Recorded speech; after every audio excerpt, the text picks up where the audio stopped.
Hey YouTubers, today we're going to review the Linkax COB, which stands for Chip Onboard LED Light. I'm happy to do a review to help you determine whether this is a good budget purchase for you or not. I was pleasantly surprised with this less than $20 purchase on Amazon. I've been using it for quite some time, especially for automotive work. I think it's the best budget flashlight that I've ever come across. So before we get started, just remember to hit that subscribe button so that you get notified of all of our latest tool review and do-it-yourself videos. And I hope you enjoy this video. So first let's talk about price. These are a great deal in my opinion, probably the best deal that you're going to find out there. One of them is $23 Canadian. Buying two of them is $36 Canadian. So if you do buy two of them, which I did, it's under 20 bucks Canadian each, which is an amazing price if you're trying to keep your costs down. You'll notice that this one here is a little bit more beat up. I've actually cleaned it recently. It's usually covered in grease and grime, whereas this one I've really kept very, very clean. So you can keep it clean if you really need to and if you really want to. So the way that it works, you've got this closed. There is a power button, micro USB charging point or port. There's a magnet on the bottom and then a hook that you can pull out. And then this floodlight basically comes out to 270 degrees. Okay, so then the options you have for the light is one is a flashlight, LED. The second one is a medium strength COB, which stands for Chip Onboard Light. The third button basically puts it on high, and then the last one turns it off. Now if you hold it down for a few seconds, it has a strobing red light. I suppose you could use that for emergency purposes, but I've personally never used it. Okay, so with these lights you can use them. This goes 270 degrees. It could be upright, it could be folded this way at an angle, stand it up, hang it by the magnet. The battery level, it's got 4 dots. Now I wouldn't really rely on them because from 4 to 3, it takes a while, so several hours to go from 4 to 3. And I'll talk about the battery life a little bit later. But then from 3 to 2, 2 to 1, and 1 to 0, it's actually fairly quick. So it's not really an accurate 75, 50, 25% battery meter. So just keep that in mind. Basically, you've got a few hours of medium light to run it on.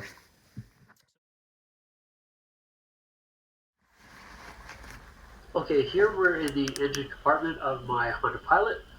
I've got the light on medium mode. And then I've switched it to high mode here. And as you can see, it broadcasts enough light for me to be working in the engine compartment. And then if I want to, I could just use the magnet, stick it to the hood, hang it overhead, and continue to do my work.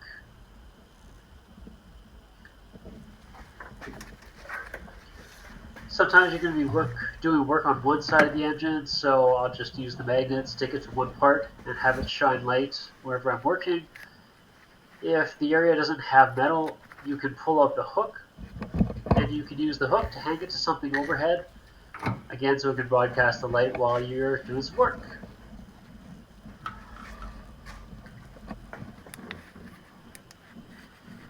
And here I'll show you what it looks like with a couple of the floodlights going. So here's the first one. I've got it sticking to the hood, and then I've got my second one. I'll also put it on the hood,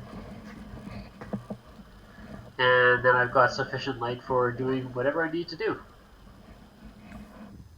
Okay, moving underneath the vehicle, you're going to find that overall when I'm working in the shop and I'm underneath the vehicle, there are tons and tons of spots for me to mount this magnet.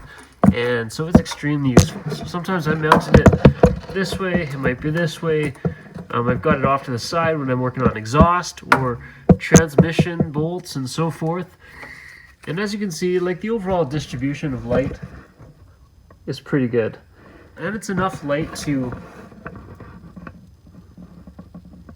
just show you there. So it's enough light to be able to do the work that you need underneath and around the vehicle.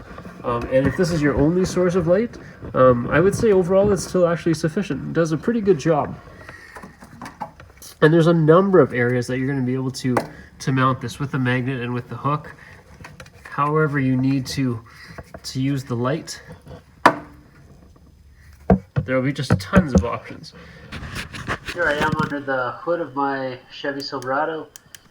Got the light on medium, and as you can see, it's enough light for me to be doing work in and around here.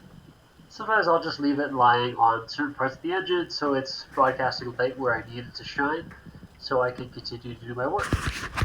This is the inside of the passenger side tire, so I can use this light if I'm greasing suspension or front end components.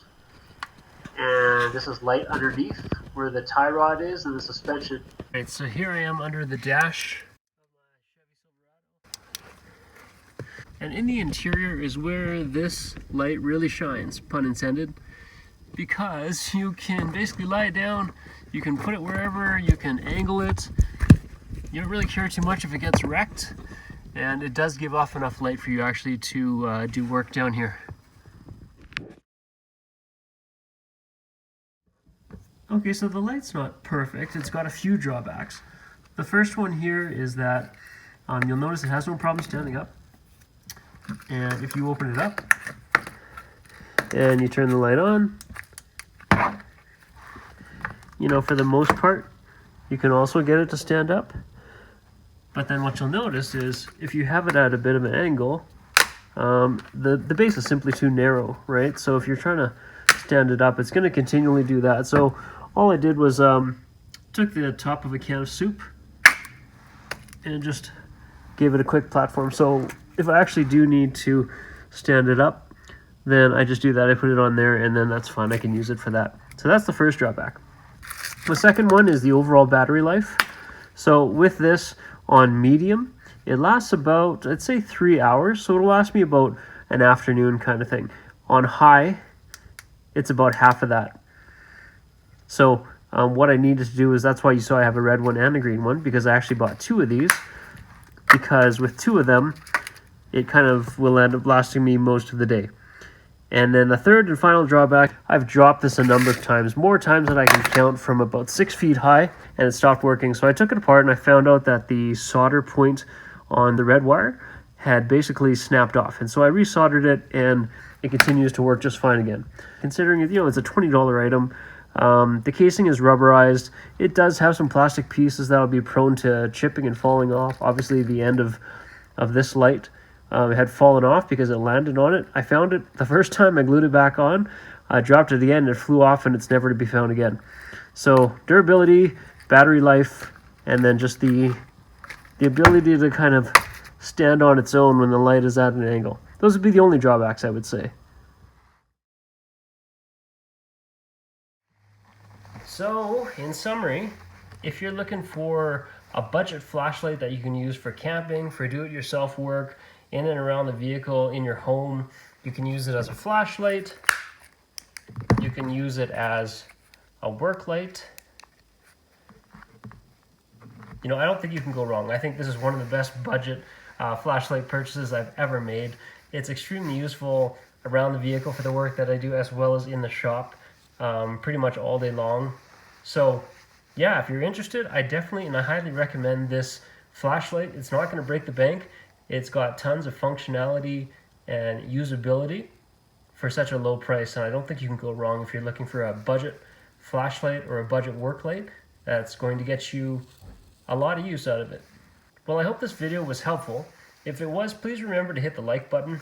Leave a comment to let me know if you have any suggestions or opinions on this, or if you've tried the light yourself. And then lastly, remember to subscribe to ensure you get notified of all our newest and fun videos.